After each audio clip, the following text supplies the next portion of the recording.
G'day lads, a little bit of year 10 trig for me this morning. I'm just going to go through a quick recap. Well, I know we've done this in class, but I thought it was a really nice intro to trig, and I thought why not get it permanently on YouTube for you just to come back to if you need. So today's note, I'm just going to hit it up, trigonometry, and it's just going to be a introduction and review. Cool. So if you recall, what we did in class is we drew up a 5-4-3 triangle. So we drew up this side was 3, and then we made it it was a right angle, and then we made this side a 4. Yep, sweet. And we made that a right angle triangle. So I believe it looks something like this.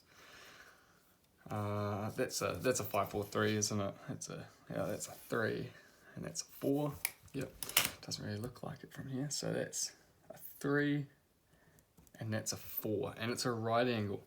And so one of the first things I got you to do, you drew this in your book with grids. You just went 4 squares across and 3 squares up, and I asked you to calculate that side there, and that was just Pythagoras. So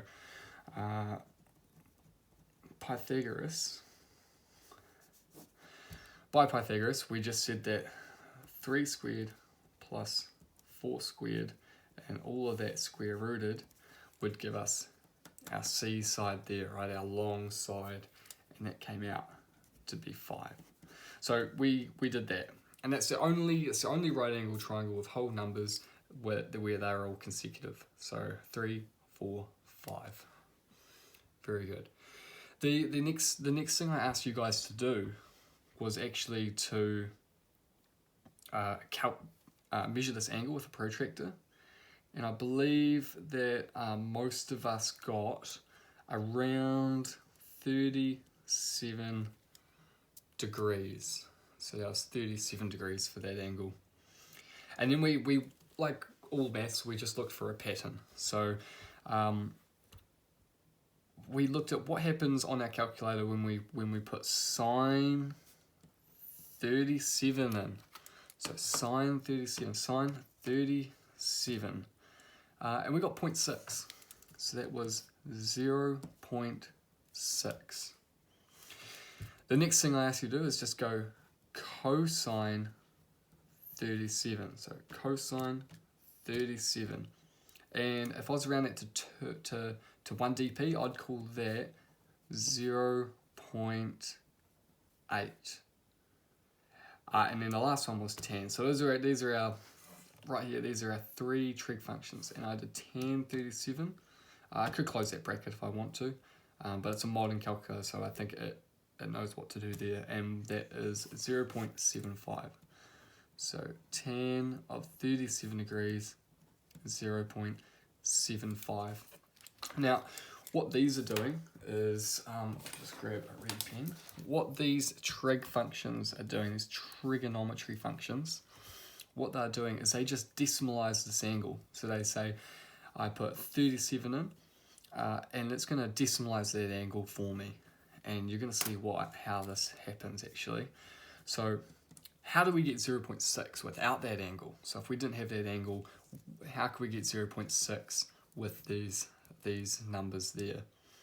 And you'll actually notice that if we did 3 divided by 5 on our calculator, all right, so 3 over 5, 3 divided by 5, we get 0.6. How do we get 0.8? Well, that is 4 divided by 5, isn't it? So 4 divided by 5 is 0.8, so that's 4 over 5. And then lastly, this is actually the easiest one, right? That's 3/4. You guys know that from number and numeracy. So that is 3 divided by 4. Don't need a calculator to check that one, eh? 3 divided by 4. And so what's the pattern here? What's going on in this box? Might want to just pause the video, just have a wee think or a wee recap if this is new to you. I know some of us may have missed this. what's happening is, well, first of all, we need a way of labeling the triangle before we can explore this. And so if we have a right angle, we know that that always points to the C side, the long side, the hypotenuse. Okay, that there creates an arrow that points to the longest side. Now we're dealing with this angle here, not this one, okay? So we need to orientate ourselves with this. So we're going to call this, well, that's opposite that angle. So we can go opposite for this side. And then this side here, well, it's beside that angle in question. So we call that the adjacent. So O, H, and A for short.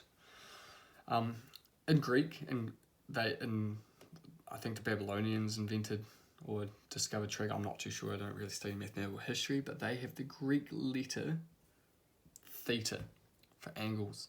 So if I take sine of theta,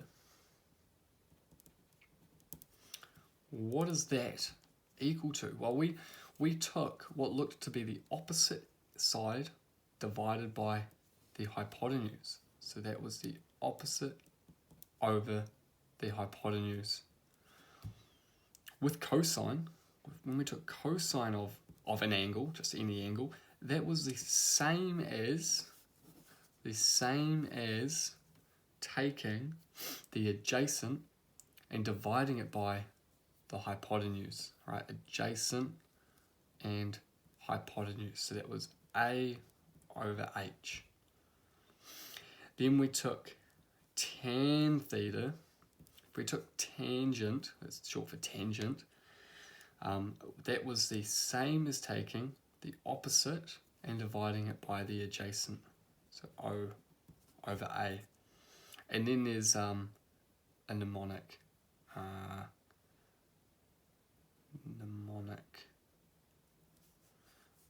And that is SOH, to remember that one.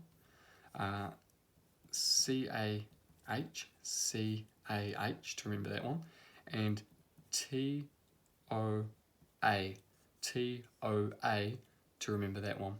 And so this all comes out to be what is quite commonly referred to as SOHCAHTOA. Just like bed maths, just a way to remember the relationship.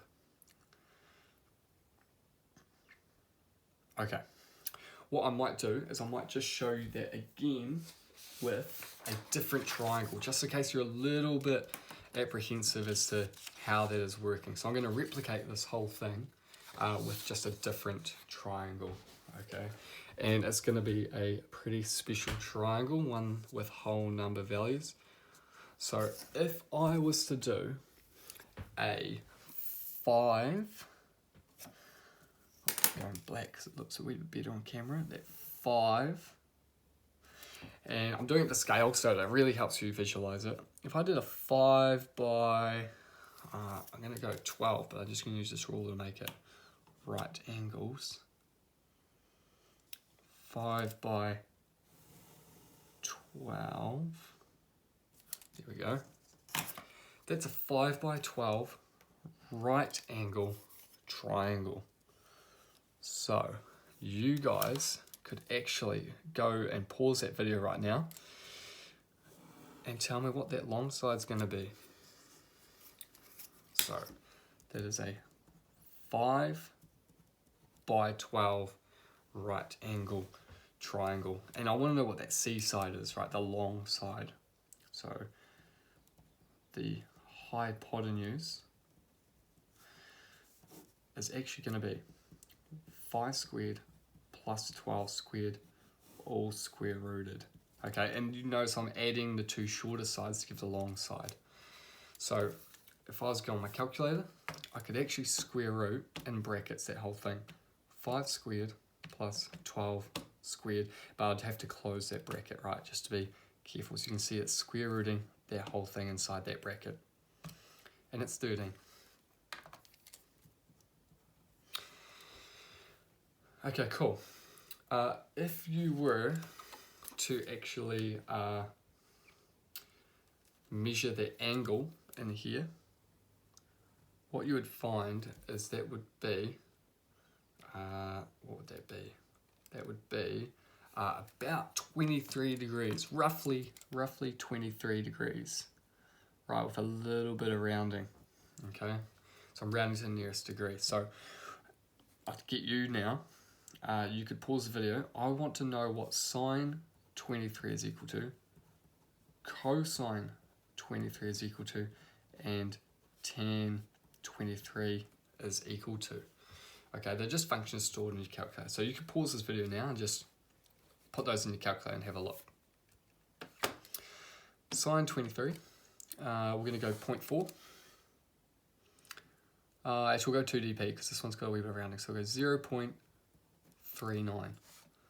Cosine 23, cosine 23 is 0.92. And cosine, tan 23, that is 0.43. I've rounded this angle, by the way, so these will be a little bit off. Now, we said that sine of any angle was opposite over hypotenuse. Cosine of any angle was adjacent over hypotenuse, and tan of any angle was opposite over adjacent. So we need to label this all up. So there's my opposite. It's opposite my angle. That right angle points to my longest side, the hypotenuse, and this 12 is next to or adjacent to that. So this should approximately be equal to opposite over hypotenuse, shouldn't it? So it should be 5 over 13. So let's have a look at that. 5 divided by 13, 0.38. Okay, pretty close, right? But again, there's some rounding. Cosine should be a over h, so it should be 12 over 13. So 12 over 13, and this one was 5 over 13. And what do we get? So 12 divided by 13, we get 0.92. And so that's true.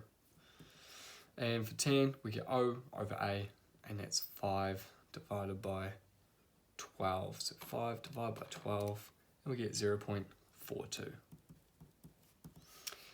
And that was 5 over 12. So there I've kind of proved it again with a different triangle, right? But I did round that angle. It's a little tricky. The 543 is the perfect one. So if you wanted to see that again, you might want to just pause the video on this and get that in as a record of learning. Okay. Otherwise, you might want to just pause the video on this page right now and just get that into your record of learning as another example.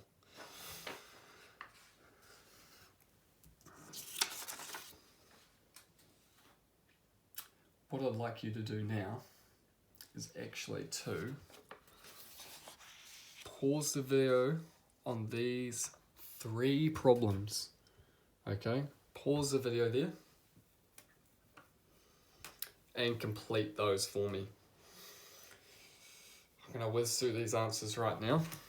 So first thing we do, we label every side of that triangle. So this is adjacent to that angle, it's right beside it. This one is the hypotenuse because it's the long side.